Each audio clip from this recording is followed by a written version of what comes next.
차량 운동화 강의 시작하겠습니다. 이번 시간은요, 차량용 블랙박스 그리고 자동차 사고 기록 장치 EDR에 대해서 좀 살펴보도록 하겠습니다. 최근에 2차 시험 경향이요, 이 차량용 블랙박스를 활용하고 그리고 자동차 사고 기록 장치인 EDR을 활용한 사고 분석하는 문제들이 많이 나오고 있습니다. 그래서 여러분들이 잘 알고 계셔야 되는 사항입니다. 먼저 차량용 블랙박스입니다. 도로 주변에 보면은 CCTV가 많죠. 그리고 차량에도요, 블랙박스가 많이 장착되어 있습니다. 그래서 이런 촬영 장비들이 폭넓게 보급이 되었죠. 그래서요, 이 블랙박스에 촬영된 영상, 소리는요, 사고 분석에서 아주 중요한 자료로 활용되고 있습니다. 차량용 블랙박스입니다. 영상사고 기록 장치이죠.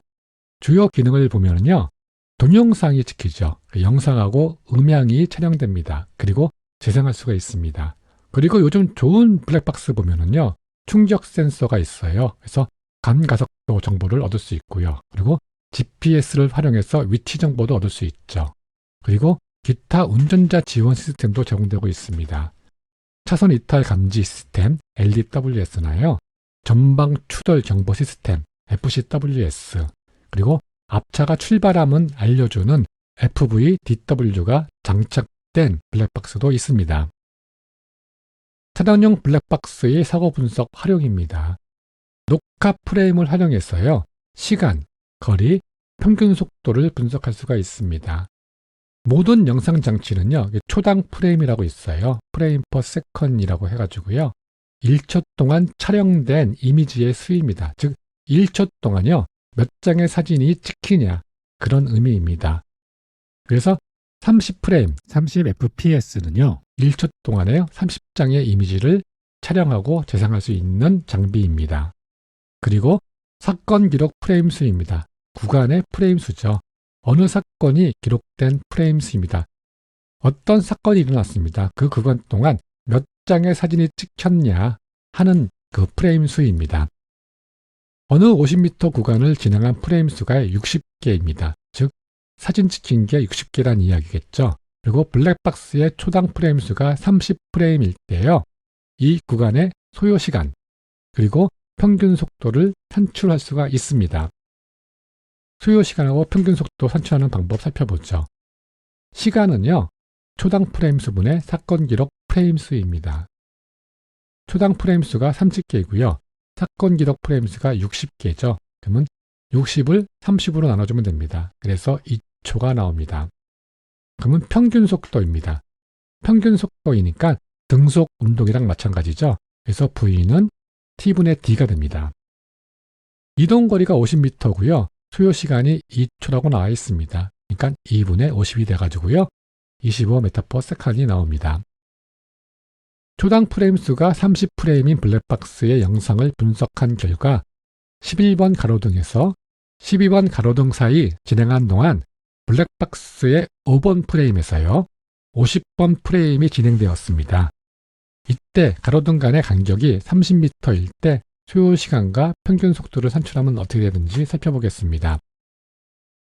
사건 기록 프레임 수입니다. 45프레임이 나오겠죠. 50에서 5를 빼주면 됩니다. 간혹 가다가 이게 46이 아니냐라고 물어보시는 분들이 있습니다. 그럼 여기 11번 가로등이 있고요, 여기 12번 가로등이 있습니다. 이때 지나갈 때가 5번이고요. 그리고 여기 지나갈 때가 50번입니다. 그러면 50 빼기 5를 해줘야 되는 상황이죠. 그래서 45개가 맞습니다. 소요시간입니다. 소요시간은요, 사건 기록 프레임 수를 초당 프레임 수로 나눠주면 되겠죠. 그래서 T는 초당 프레임 수분의 사건 기록 프레임 수입니다. 즉 30분의 45가 되겠죠. 그래서 1.5초가 나왔습니다. 평균 속도입니다. 지금 아까랑 똑같죠. 지금 거리가 30m이니까요. 이동시간분의 이동거리죠. 그래서 V는 이동시간분의 이동거리입니다. 그러면은 1.5분의 30이 되겠죠. 그래서 나온 값이 20m/s입니다. 그리고 GPS, 충격 센서, 영상을 통해서 분석할 수 있겠죠. GPS와 가속도 신호로 사고 지점 파악할 수 있겠고요. 사고 이전 경로라든지 사고 위치라든지 평균 속도를 파악할 수가 있습니다. 그리고 영상을 통해서요, 사고 시 또는 사고 전후의 상황을 파악할 수 있겠죠. 근데 하지만요, GPS 정보는 한계점이 있어요. 오류가 많습니다. 그래서 오차 범위가 최대 37m나 됩니다. 상당히 넓죠. 그래서 데이터 획득 간격이 길어서요. 정확한 사고 분석을 활용하기 위해는요. 부적절합니다. 그래서 가장 많이 활용하는 것은요. 프레임 가지고 시간을 산출하는데 가장 많이 활용하고 있습니다.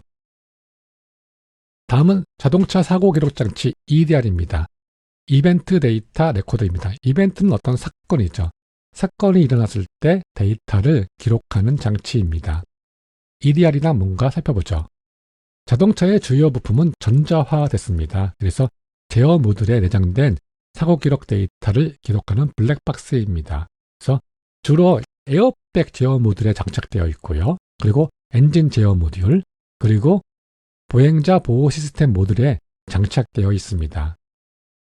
충돌이나 사고 전후 일정 시간 동안 차량의 운행 및 충돌 정보를 기록합니다. 그래서 이런 정보 가지고 사고를 분석할 수가 있습니다.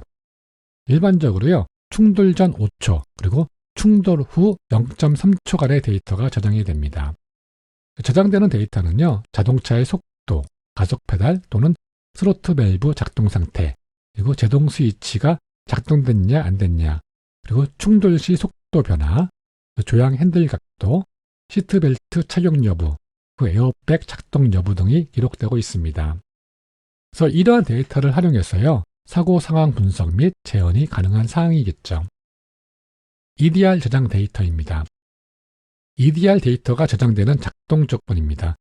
에어백이 작동되는 경우, 그리고 안전벨트 프리텐셔너가 작동되는 경우, 그리고 충돌 사고로요, 0.15초 이내에 진행 방향, 속도 변화가 누계 8km/h 이상인 경우, 그리고 충돌 사고로요, 0.15초 이내에 측면 방향, 속도 변화가 누계 8km/h 이상인 경우에 데이터가 저장이 됩니다. 다음은 EDR의 필수 기록 정보입니다. 당연히 속도 변화에 대한 정보가 기록되겠죠. 그래서 진행 방향, 속도 변화 누계, 진행 방향, 최대 속도 변화값, 최대 속도 변화값 시간, 그리고 자동차 속도에 대해서 기록합니다. 다음은 스로틀 밸브, 가속 페달 편의, 그러니까 스로틀 밸브하고 가속 페달이 얼만큼 작동됐는지에 대한 내용이고요. 그리고 제동 페달 작동 여부가 기록되고 있습니다. 그리고 시동장치, 원동기 작동 위치 누적 횟수, 즉 시동장치가 몇 번 작동됐는지에 대한 게 기록되고요. 그리고 정보 추출 시 시동장치의 원동기 작동 누적 횟수가 기록되고 있습니다. 그리고 안전띠하고요, 에어백에 대한 정보가 기록됩니다. 운전석 좌석띠 착용 여부, 그리고 정면 에어백 경고 등 점등 여부, 그리고 운전석 및 조수석 정면 에어백 전개 시간 같은 게 기록됩니다. 다음에는 다중사고 횟수 및 간격이 기록되고요. 그리고 각 항목의 정상 기록 완료 여부가 기록됩니다. 사고 전 운행 데이터입니다. 그러니까 사고 전 5초간 데이터가 저장이 됩니다. 자동차의 속도가 저장되고요. 스로틀 밸브 열림량이 저장되고요. 그리고 가속 페달 위치, 브레이크 스위치가 작동됐냐 안 됐냐, 그리고 엔진 회전수는 어땠냐, 조향 핸들 각도, ABS 작동 여부, ESP 작동 여부가 기록되고 있습니다. ESP는요, 차량 자세 제어 장치입니다. 차량 속도, 회전, 미끄러짐을요, 스스로 감지합니다. 그래서 브레이크와 엔진을 제어해서요, 사고를 방지하는 제동 시스템입니다. 시스템 상태 데이터입니다. 사고 1초간 데이터가 저장되고 있습니다. 안전벨트 착용 여부, 그리고 에어백 등 각종 경고 등 점등 상태가 기록되고요. 자동차 전복을 하게 되면요, 그 전복된 경사도가 기록됩니다. 그리고 시동 횟수가 기록되고 있습니다. 다음은 충돌 후 데이터입니다. 사고 후 0.3초간 데이터가 저장되고 있습니다. 진행 방향 속도 변화 누계, 그리고 측면 방향 속도 변화 누계가 기록되고요. 그리고 각 방향 최대 속도 변화 및 시간이 기록됩니다. 속도의 변화가 기록된다는 것은요, 가속도를 알 수 있다는 이야기죠. 그리고 진행 방향 가속도, 그리고 측면 방향 가속도가 기록됩니다. 그리고 자동차 전복 경사 각도 역시 기록되고 있습니다. 그리고 에어백 전개 시간 기록되고 있습니다. 기록되는 충돌 사고 유형입니다. 모든 충돌이 기록된다고 보시면 돼요. 전방 충돌, 후방 충돌, 측면 충돌이 기록되고 있습니다. 그리고 전복 사고도 기록되고 있습니다. 싱글 이벤트, 멀티 이벤트가 있습니다. 싱글 이벤트는요, 사고가 한 번 이루어진 거고요. 멀티 이벤트는요, 사고가 2번 이상 이루어진 겁니다. 이런 싱글 이벤트인지 멀티 이벤트인지 데이터를 기록하고 있습니다. 연쇄, 다중 충돌의 경우 5초 이내에 발생된 경우에만 멀티 이벤트로 기록하고 있습니다. 사고 전 운행 데이터, 프레시 크러시 데이터의 A입니다. 보통 이런 식으로 표현되고 있고요. 제일 왼쪽에는 시간이 표현되고 있습니다. 충돌 전 5초 전, 충돌 4.5초 전, 충돌 0.5초 전 이런 식으로 표현되고 있습니다.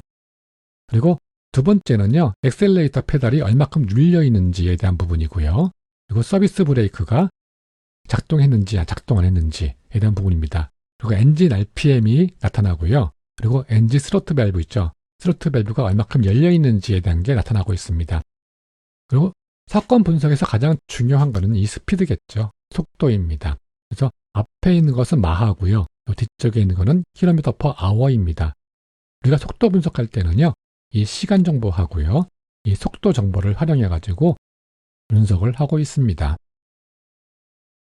여러분들 수고 많으셨고요. 다음 시간에 EDR에 대해서 더 자세히 알아보도록 하겠습니다.